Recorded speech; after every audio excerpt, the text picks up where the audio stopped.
কিছু বিএনপির নেতা আছে, এগুলোর মাথায় কি জানি ঢুকছে, এরা শুধু জামাতের বিরুদ্ধে কয়। হ্যাঁ, জামাতের বিরুদ্ধে কেন বলো? আমরা তো তোমাদের বিরুদ্ধে এক লাইনও বলি না। আমাদেরকে আক্রমণ কেন কেন? আমাদেরকে আক্রমণ করবা, আওয়ামী লীগের মতো নিশ্চিহ্ন হয়ে যাবা।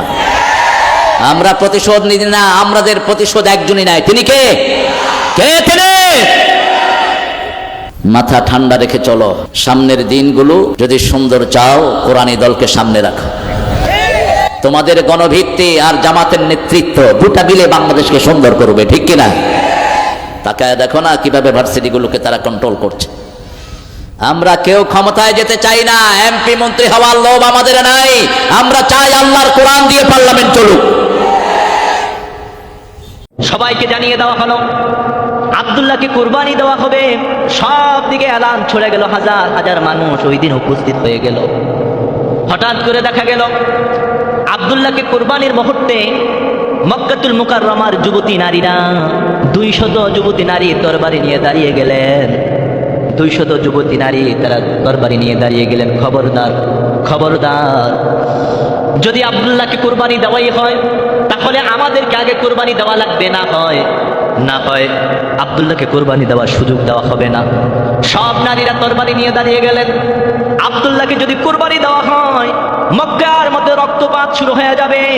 আমরা সব নারীরা আব্দুল্লাহর জন্য জীবন দিতে প্রস্তুত আছি। কন্যা সুবহানাল্লাহ।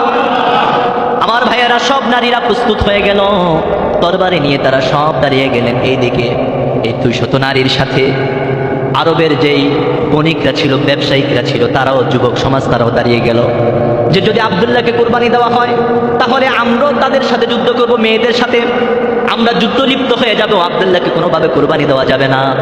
এইদিকে চতুর্দিকে সবাই বেষ্টনী দিয়ে দাঁড়িয়ে গেল।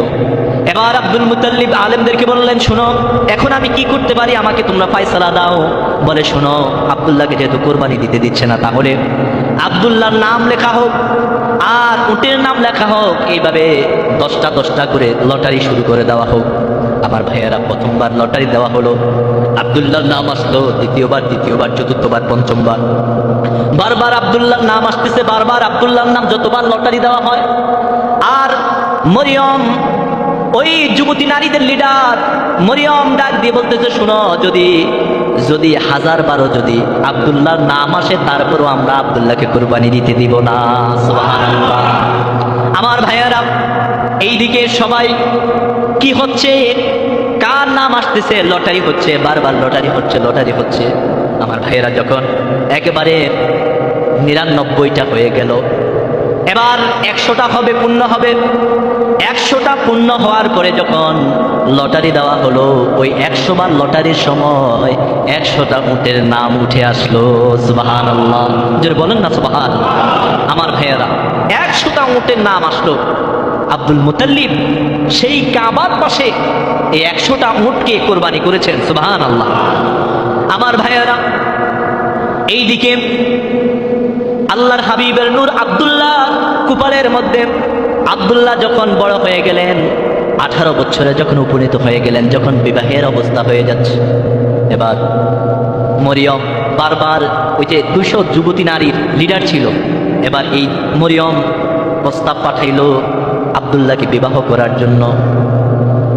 আমার ভাইয়ারা, চতুর্দিক থেকে প্রস্তাব আসে, চতুর্দিক থেকে বিবাহের প্রয়োগাম আসতেছেন। আব্দুল্লাহ কোনো কথা শুনতেছেন না, কারো প্রস্তাবে রাজি হচ্ছেন না। পরে দেখা গেল আব্দুল মুতাল্লিব চিন্তা করলেন যে আব্দুল্লাহকে বিবাহ করাবো আমি আমার বাল্যকালের বন্ধু, সেই মদিনাতুল মুনাওয়ারার মধ্যে ওহাবের কন্যা আমেনা। সুবহানাল্লাহ। আমার ভাইয়ারা, আমেনাকে ছোটবেলা দেখছি, তো বন্ধুকে বলেছেন, বন্ধু, তোমার মেয়েটাকে দেখে রাখবা, যখন বিয়ে শাদী দিবা আমাকে একটু জানাইও। কারণ রাহমাতুল্লিল আলামিনের মা এবং তার নানা, তারা নিঃসন্দেহে তারা পূর্বেকার ধর্মের বড় পণ্ডিত ছিল, বড় আলেম ছিল, বড় বুজুর্গ ছিল। কথা কি বুঝতে পেরেছেন ভাইয়ারা? দেখা গেল রাসূল পাক সাল্লাল্লাহু আলাইহি ওয়াসাল্লামের মা, তিনি যখন বিবাহের উপযুক্ত হয়ে গেলেন, আব্দুল মুতাল্লিব আব্দুল্লাহকে নিয়ে এবার মদিনাতুল মুনাওয়ারার দিকে রওনা হলেন। মদিনায় যখন পৌঁছে গেলেন, আমেনাদের বাড়ির মধ্যে গেলেন, বাড়ির মধ্যে গিয়ে বন্ধুকে ডাক দিলেন, বন্ধু বের হয়ে আসলেন, আসার পরে বললেন ভিতরে আসো, খাবারের আয়োজন হলো, সব কিছুর ব্যবস্থা করা হলো, খানা পিনা কমপ্লিট হলো। বলে ভাই কেন আসলাম?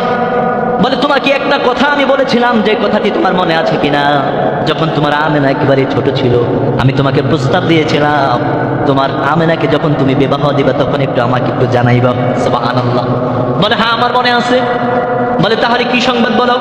বলে আমি আব্দুল্লাহকে নিয়ে আসলাম, আমার আব্দুল্লাহর জন্য এত এত বিবাহের প্রয়োগ আসে, আমি একেবারে বিরক্ত হয়ে গেছি, আর সহ্য না করতে পেরে তোমার কাছে নিয়ে আসলাম।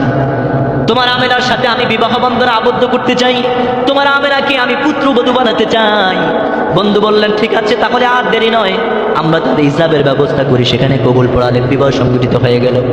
আমার ভাইয়েরা, হযরতে আমেনার সাথে যখন হযরতে আব্দুল্লাহ তাদের যখন বাসর হলো, এরপরে আব্দুল্লাহ একবার যখন মক্কার পাড় দিয়ে হেঁটে যাচ্ছেন, ওই মরিয়মের বাড়ির পাড় দিয়ে হেঁটে যাচ্ছেন, মরিয়ম সামনে দাঁড়ানো ছিল, আব্দুল্লাহ তাকায়া দেখতেছেন মরিয়ম তো আজ সামনে আর দাঁড়িয়ে নাই, মরিয়ম ঘরের দিকে রওনা করছে। ব্যাপার কি, এতদিন আমার জন্য এত পাগল ছিল, মরিয়ম দেখা মাত্র আমার জন্য পাগল হয়ে গিয়েছে, কত প্রস্তাব, কত আমার জন্য আকুতি মিনতি করেছে। আজকে মরিয়ম আমি আব্দুল্লাহকে দেখা মাত্র আর দাঁড়ালো না, ভিতরে চলে গেল, কারণ কি জানতে হবে। এবার আব্দুল্লাহ যখন মরিয়মের বাসার কাছে গেলেন, ভিতরে গিয়ে পর্দার আড়াল থেকে বলছেন, ও মরিয়ম, ব্যাপার কি, এতদিন পর্যন্ত তুমি আমার জন্য বিবাহের পয়গাম পাঠিয়েছো, আমার জন্য এতদিন তুমি পাগল ছিলেন, আজকে কি এমন হলো যে তুমি আমাকে দেখা মাত্র ঘরের ভিতরে চলে গেছো, এর কারণ কি তুমি আমাকে বলো। তখন আব্দুল্লাহকে মরিয়ম ডেকে বলছেন, ও আব্দুল্লাহ, বিবাহের নিশ্চয়ই তোমার সাথে কোনো মহিলার সংসার জীবন শুরু হয়েছে, আমি তোমার এই কপালের মধ্যে এমন একটা নূর আমি দেখেছি, এমন একটা সৌন্দর্য দেখেছি, আল্লাহে পৃথিবীর সব সৌন্দর্যকে এর কাছে হার মানিয়ে দিয়েছে। সুবহানাল্লাহ। আমার নবীর নূর, আমার নবীর নূর মুবারকের কারণে আল্লাহ পাক রব্বুল আলামিন মুসা আলাইহিস সালামকে তুর পাহাড়ের মধ্যে জ্বালান নাই, ইব্রাহিম পয়গম্বরকে আল্লাহ পাক আগুনের মধ্যে জ্বালান নাই, মুসা আলাইহিস সালামকে আল্লাহ পাক নীল নদের মধ্যে ডুবান নাই। এই নূরের কারণে আল্লাহ পাক রব্বুল আলামিন হযরতে